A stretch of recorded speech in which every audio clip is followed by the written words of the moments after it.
Hi friends. India women's Australia women's का जो second ODI match खेला जाएगा 30 दिसंबर को दोपहर को 1:30 बजे। पिच की बात करूं तो पिच सेम ग्राउंड पे मैच खेला जा रहा है। वेन्यू सेम है, वानखेड़े स्टेडियम मुंबई में मैच खेला जा रहा है। ऑस्ट्रेलिया वुमेंस पहला ओडीआई मैच जीत गई है। मैंने पहले वीडियो में बोला था कि यहाँ पे जो भी टॉस जीतता है पहले बॉलिंग करता है। इंडियन वुमेन टॉस जीत के पहले बैटिंग कर ली। 282 रन पे आठ विकेट गिरा था इंडिया वुमेंस का। इजी 6 विकेट से ऑस्ट्रेलिया वुमेंस जीत गई, क्योंकि लास्ट में बैटिंग करना आसान हो जाता है। पिच फ्रेश होती है, उस पर अच्छा खासा विकेट गिरता है और रन शुरुआती के 10-12 ओवर तक तो रन ही नहीं बनता है। उसके बाद 25 से 30 ओवर तक आपको रन बनाने का मौका मिलता है, तो उसमें तेज़ खेलोगे तो आउट भी होता है। विकटें गिरती हैं तो रन का थोड़ा सा सर्कुलर डाउन होता है। बैट सेकंड में इजी आराम से बैटिंग होती है, थोड़ा बचा के खेलोगे तो आराम से जीत जाओगे। मैंने पहले भी बोला था यहाँ पे जो भी टॉस जीता पहले बॉलिंग करता है, चाहे T20 है चाहे ओडीआई हो। बॉल फर्स्ट वाले ज़्यादा जीतते हैं। पहले वीडियो में बताया था, मैं सेकंड वीडियो में बता रहा हूँ कि बॉल फर्स्ट विनिंग परसेंटेज ज़्यादा है इस ग्राउंड पे। एक मैच ऑलरेडी ऑस्ट्रेलिया वुमेन्स बढ़त पे है ओडीआई में। जो सेकंड मैच खेला जाएगा उसमें हो सकता है एक या दो प्लेयर को इन किया जाए, एक दो प्लेयर बेंच पे चले जाएं, उनको बैठने का मौका मिलेगा। वो भी सारी बात करेंगे। लेकिन ध्यान देना एक चीज़ यहाँ पे, जो टॉस जीत के अगर बैटिंग करेगा, थोड़ा सा 8 ओवर 10 ओवर टिक के खेलेगा, तो उसके पास 38-40 ओवर का 35 ओवर का मैच रहता है उसके हाथ में। उस 35 ओवर में अच्छा खासा रन बना सकते हो। लेकिन आप शुरुआती में सोचोगे कि रन बनाना शुरू कर दें, फिर मुश्किल है। इसीलिए इंडियन वुमेंस धड़ाधड़ विकेटें देती गई। अब बात करूंगा इंडियन वुमेंस का स्कोर T20 प्लस टेस्ट। जो टेस्ट भी हुआ था इनके साथ, ऑस्ट्रेलिया वुमेंस के साथ, और पहला ओडीआई पहला टेस्ट, सबका रिकॉर्ड है। कौन कितने फॉर्म में है, बैटिंग से लेके बॉलिंग तक सबकी बात करूंगा। शेफाली वर्मा टेस्ट में बनाई थी 40, फिर 4, ओडीआई में 1 रन बना के आउट हो गई। मतलब अभी बैटिंग के लिहाज से देखा जाए कुछ भी नहीं, इनको बॉलिंग भी नहीं मिल रहा है, इनको बॉलिंग करने का मौका भी नहीं मिल रहा है। लेकिन बैटिंग से तो बिल्कुल अभी इनकी परफॉर्मेंस खराब है, वो रिदम नहीं है। एसके वाडकर की बात करूं, पहला ओडीआई मैच खेली उन्होंने 49 रन की पारी खेली। मंदाना अभी बेंच पे हैं, ओडीआई खेली नहीं है, 2 टेस्ट का रिकॉर्ड है, बेहतरीन है। जेम्स रोड्रिग्स की बात करूं, टेस्ट में 73-12, ओडीआई में 82 रन की पारी खेली। देखो ये है, मैं हमेशा इनको बोलता हूँ, ये T20 में तो मैं नहीं इनको बोलूँगा ज़्यादा, लेकिन ओडीआई और टेस्ट के बहुत ज़बरदस्त प्लेयर हैं, क्योंकि ये बहुत आराम से खेलती है। इनको हबड़ी दबड़ी नहीं होता कि ये बाउंड्री पे हर बॉल पहुंचानी है। जेमिया रोड्रिग्स बहुत बढ़िया बैट्समैन है, आराम से खेलने वाली, यही होता है बैट्समैन की निशानी। इनका टेस्ट का भी रिकॉर्ड देख लो, ओडीआई का भी रिकॉर्ड देख लो। उसके बाद टीम की कैप्टन हरमनप्रीत कौर, टेस्ट में देखो इनका क्या है, खाता नहीं खुला इनसे, कैप्टन साहब से। खाली 2 विकेट टेस्ट में ले गई थी, ओडीआई में क्या हुआ, 9 रन बनाई, बस आउट हो गए। उसके बाद 2 ओवर डाली, विकेट नहीं मिला। ऋचा घोष की बात करूं, टेस्ट में थोड़ा सा रन बना था, एक पारी में इन्होंने 52 बनाए थे, दूसरे में 13 रन की पारी के लिए। ओडीआई में 21 रन बनाए, आउट हो गए। ये भी कुछ इतना खास नहीं है। पूजा वस्कर 47 रन, 4 विकेट 1 विकेट, ये टेस्ट का है।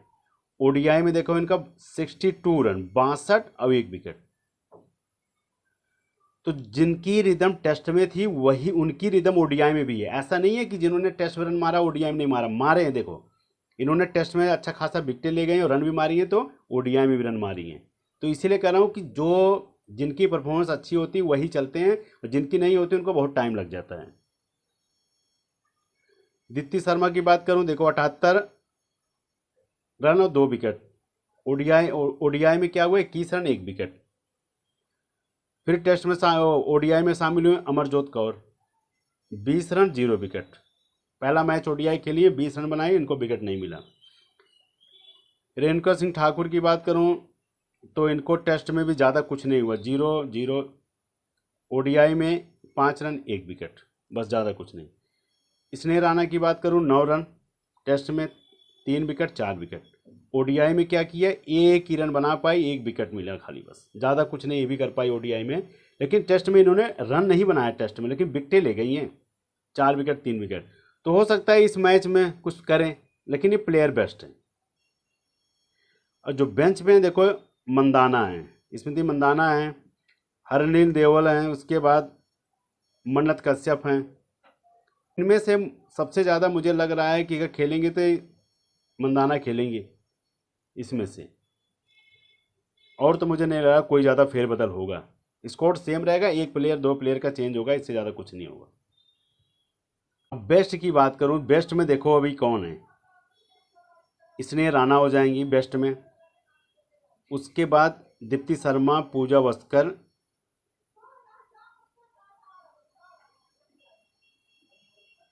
और जेमिया रोडिस, ये हैं बेस्ट। 1 प्लेयर 2 प्लेयर, पूजा वस्कर 3 प्लेयर। अब इसमें से आप किसी को देख लेना है।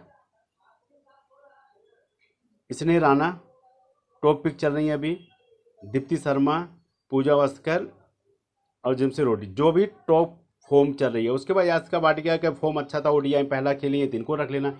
ये 5 प्लेयर इंडिया की तरफ से की प्लेयर हैं, जो टेस्ट में भी चले हैं, ओडीआई में भी चले हैं। सबका रिकॉर्ड आपके सामने है कि ये प्लेयर, जैसे ये अमनजोत कौर हैं, ये जीएल की पिक रहेंगी, क्योंकि इनकी परसेंटेज बहुत कम रहेगी। इनको जीएल में एक जगह रख लेना, किसी प्लेयर की जगह। जैसे स्नेह राणा को हटा के आप अमरजोत कौर को रख ले, बस एक ही आदमी जीएल में। वुमेंस के मैच में 1 से 2 प्लेयर ही जीएल में काम आते हैं। मैच में होता है तो 2 3 से 4 हो जाते हैं, कभी कभी 3 हो जाते हैं, लेकिन वुमेंस के मैच में 1 से 2 प्लेयर ही होते हैं, जिसमें सबके पास वही होते हैं, क्योंकि बॉलिंग बैटिंग सब करती हैं वुमेंस में। लेकिन उसमें से 1 या 2 प्लेयर जो गेम चेंजर होते हैं, कि जो बहुत 5% 6% होती है, उनको चूज़ किया जाता है, तो वो फिर गेम चेंजर बन के आते हैं और जीएल में काम कर जाते हैं। इसलिए बात कर रहा हूँ मैं। अब बात करूँ ऑस्ट्रेलिया वुमेंस की टीम। ऑस्ट्रेलिया वुमेंस की एलिसा हेली की बात करूँ, टेस्ट में इन्होंने भी ज़्यादा कुछ नहीं किया, 38-32। ओडीआई में 0 पे आउट हो गई, खाता नहीं खोल पाई। फिर उसके बाद बात करूँ फोबे लिचफील्ड की, ये टेस्ट 0-8, कुछ नहीं। ओडीआई में आके 78 रन मार दी। देखो ये टेस्ट में, देखो ये होता प्लेयर कम बैक किए, लेकिन इंडिया के प्लेयर कोई कम बैक नहीं की। टेस्ट में इनका देखो रिकॉर्ड क्या है, 0-18। ओडीआई में आए सीधा 78 रन की पारी की, कम बैक की। लेकिन हमारे इंडिया के वुमेन्स अभी एक भी कम बैक नहीं कर रही हैं, न कैप्टन कर रहे हैं हरमनप्रीत कौर, न शेफाली वर्मा, कोई नहीं कम बैक कर रहा है जो तेजी से रन बनाने वाली ये प्लेयर हैं। फिर उसके बाद करो बेथ मूनी की। बेथ मूनी देखो, ये इनका देखो टेस्ट का 40 रन 33 रन। उसके बाद जितना टेस्ट में बनाई थी उतना ओडीआई में बनाई, 42 रन की पारी। ये नहीं कि 10 रन 5 रन बना के आउट हो गए, नहीं, सेम पोजीशन पे हैं। एलिसा पेरी की बात करूं, 4 रन 45 रन। ओडीआई में आते हुए देखो ये भी कमबैक कर गई, दिखा दी अपना जादू कि हम तेज खेलने वाले। 75 रन की पारी खेली, 75 रन बनाए देखो ओडीआई में आके। यही तो दोनों, यही सब तो मिला के इंडिया को हराए हैं, ज़बरदस्त रन बनाए हैं। फिर उसके बाद गार्नर की बात करूं, टेस्ट में देखो 11 रन 7 रन, ओडीआई में आके 7 रन बनाई, ज़्यादा कुछ नहीं भी नहीं बना पाई। सदरलैंड की बात करूं, सदरलैंड टेस्ट का देखो रिकॉर्ड है 16 रन 27 रन 2 विकेट। ओडीआई में इनको 1 ही विकेट मिला, लेकिन इनको बैटिंग करने का मौका नहीं मिला। मैकग्राथ टेस्ट में देखो 50 रन 53 रन। देखो टेस्ट में इनका रिकॉर्ड तगड़ा है, ओडीआई में भी देखो रिकॉर्ड तगड़ा है, 68 रन की पारी खेली है, देख लो आपके सामने है। टेस्ट में रिकॉर्ड तगड़ा था तो ओडीआई में रिकॉर्ड तगड़ा है, सेम कमबैक है। फिर उसके बाद आई है टीम में 2 से 3 बॉलर टीम में एंट्री हुई है। बेहरम आए थे, 2 विकेट ले गई, जाजिया बेहरम 2 विकेट। फिर उसके बाद आई अराना किंग, 1 विकेट ले गई, ये भी स्पिनर हैं। फिर उसके बाद मेगना स्कट 1 विकेट। उसके बाद आती हैं डासी ब्राउन, ये हैं, इनको भी 1 विकेट मिला। ये ऑस्ट्रेलिया के 11 प्लेयर हैं जिन्होंने ओडीआई खेला है। अब बेंच पे कौन है देखो, बेंच पे जे जॉनसन, उसके बाद किम ग्राथ। ऑस्ट्रेलिया वुमेंस की तरफ से ये बेंच पे ये प्लेयर, इनका रिकॉर्ड भी अच्छा है। किम ग्राथ के देखो 28 रन, 2 विकेट, 4 विकेट, 1 विकेट, ये इनका टेस्ट का रिकॉर्ड है। अगर इनको मौका मिलेगा तो इन प्लेयर को मत छोड़ना। अगर इसमें से किसी को बैठाया जाएगा, अगर किम ग्राथ को खिलाया जाएगा तो इनको ज़रूर रख लेना, क्योंकि इनका टेस्ट का रिकॉर्ड ज़बरदस्त है। अब ऑस्ट्रेलिया वुमेंस की प्लेयर की बात करूं तो की प्लेयर में फोबे लिचफील्ड, इनको तो आप लेके चलना। बेथ मोनी, एलिसा पैरी, ये 3 प्लेयर तो आपके हो जाएंगे। गार्डनर हो जाएंगी, उसके बाद मैकग्राथ, 4 प्लेयर ये हो गए। अब इसमें चाहे इनको रख लेना, इधर डार्सी ब्राउन, चाहे डार्सी ब्राउन रख लेना, एक ही हो जाएंगी। उसके बाद सदरलैंड, ये 6 प्लेयर आपको लेके चलना है। या फिर इनको रख लेना आप अलाना किंग, क्योंकि यहाँ पे स्पिनर को ज़्यादा मदद मिलता है। तो गार्डनर हो जाएंगे, अलाना किंग हो जाएंगी। उसके बाद फिर ये जाएंगे Darcie Brown, Sutherland, Gardner, Ellyse Perry, Beth Mooney, और उसके बाद हो जाए फोबे लिचफील्ड। ये 6 से 7 प्लेयर जो अभी परफॉर्मेंस करते आए हैं ऑस्ट्रेलिया वुमेंस की तरफ से, क्योंकि ये टेस्ट में भी कारगर थी, ये भी टेस्ट में कारगर थी, ये भी कारगर थी, ये भी कारगर थी। ये 4 प्लेयर तो वनडे और टेस्ट में दोनों में ज़बरदस्त चल रही है। उसके बाद ये सदरलैंड की बात करूं तो इनका भी रिकॉर्ड इतना ख़राब नहीं है, क्योंकि इनको बैटिंग नहीं मिली, ऑस्ट्रेलिया की इतना विकेट गिरा नहीं। तो इसीलिए कह रहा हूँ कि ये ऑस्ट्रेलिया के 6 से 7 प्लेयर सबसे बेस्ट रहेंगे। उसके बाद जो 3 प्लेयर बचेंगे वो इंडिया वुमेंस की तरफ ले लेना। अगर इंडिया वुमेंस को फेवरेट मानना तो इंडिया वुमेंस के ज़्यादा रख लेना। ये है टीम। अब बात करूं इंडिया वुमेंस ऑस्ट्रेलिया वुमेंस के की प्लेयर के बारे में।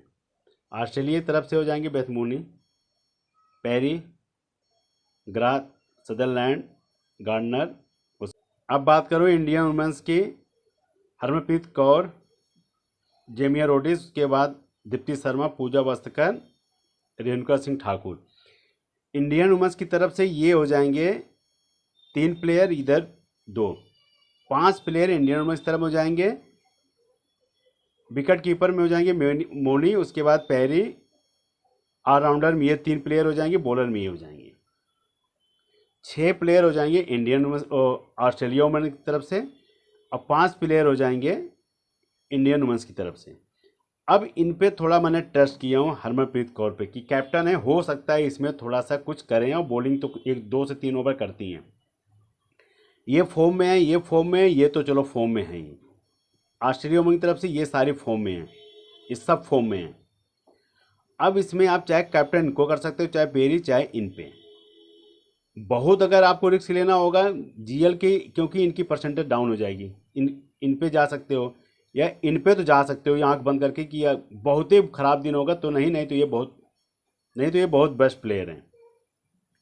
कैप्टन वाइस कैप्टन देखो, इनके पास भी ऑप्शन है, इनके पास भी ऑप्शन है, दीप्ति शर्मा भी हैं, मैकग्राथ भी हैं, तो ऑप्शन ही ऑप्शन है। अब इसमें से की प्लेयर एक भी, कोई भी, जैसे आपको लगे, यहाँ पे किसी को भी आपको लगे नहीं चलेगा तो यहाँ अमरजोत कौर, किसी एक प्लेयर को जिस पे आपको भरोसा ट्रस्ट करता है उसको रखना। ये हो जाएगी जीएल की पिक।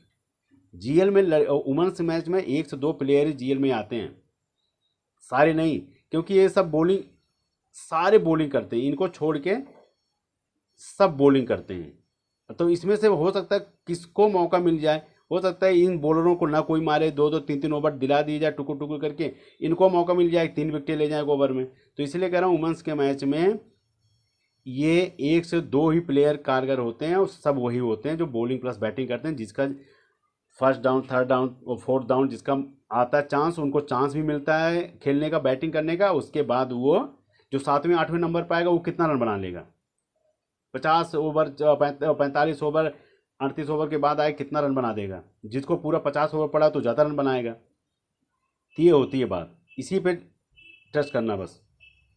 अब एक टीम ये है, अब इसमें आस्का भाटिया हैं, रोहित, उसके बाद अब इनको देखो, अब इंडिया के 4 प्लेयर रखा हूँ जो टॉप के हैं, जो पिछले मैच में जिन्होंने रन बनाया था, जो विकेटें ले गए थे।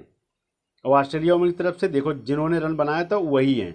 अब कैप्टन वाइस कैप्टन मैंने सीधा देखो इनको दोनों को कर दिया हूँ, क्योंकि ये रन बनाएंगी और विकेटें भी ले जाएंगी। गार्डनर आएंगे, अगर मान के चलो 30 ही रन बनाए, इनको कम टाइम मिला खेलने को, 30 रन बना दी, तीन तीन विकेट ले गए तो हमारा काम कर देंगे, इनको मौका मिल जाता है तो आके अच्छा खासा रन बना देंगे और एक आध विकेट ले जाएंगे। तो इसीलिए करूँ, या तो इनको कैप्टन बना देना, या इनको वाइस कर देना, या इनको कैप्टन करके इनको वाइस कर देना। ऑप्शन ऑप्शन ही है। अब इसमें अगर आपको लगेगा, इसमें से जैसे इन दोनों प्लेयर में से एक प्लेयर आपको लगेगा, इसमें से कोई एक फेरबदल कर लेना, क्योंकि अब ये जीएल की पिक नहीं रह गई, क्योंकि इनकी परसेंटेज बढ़ गई है, इनकी परसेंटेज बढ़ गई है। अब इनमें से दोनों में से एलिसा हेली, उनको रख सकते हो, वो अभी उनकी पिक डाउन हुआ है, परसेंटेज कम हुई, तो वो आपकी जीएल की पिक हो सकती है। या तो इनको, इन्होंने रन मारा है, हो सकता है रन ना मार पाए, इनको रेणुका सिंह ठाकुर आउट कर दें, तो फिर इनको हटा के उनको रख लेना। ऐसे जीएल बनेगा, 102 प्लेयर आपको हटाने हैं, यही करके उसके बाद यही है जीएल का पिक। क्योंकि देखो टीम में तो सब यही रहेंगे, इसके अलावा कोई फेरबदल नहीं होगा। 1 से 2 प्लेयर होंगे जिनको आपको लगेगा नहीं आज ये नहीं चलेंगे, ये नहीं चलेंगे, वो ऐसे होगा। बॉल फर्स्ट में रेणुका सिंह ठाकुर जरूर रख लेना, बॉल सेकंड में तो नहीं, लेकिन बॉल फर्स्ट में जरूर।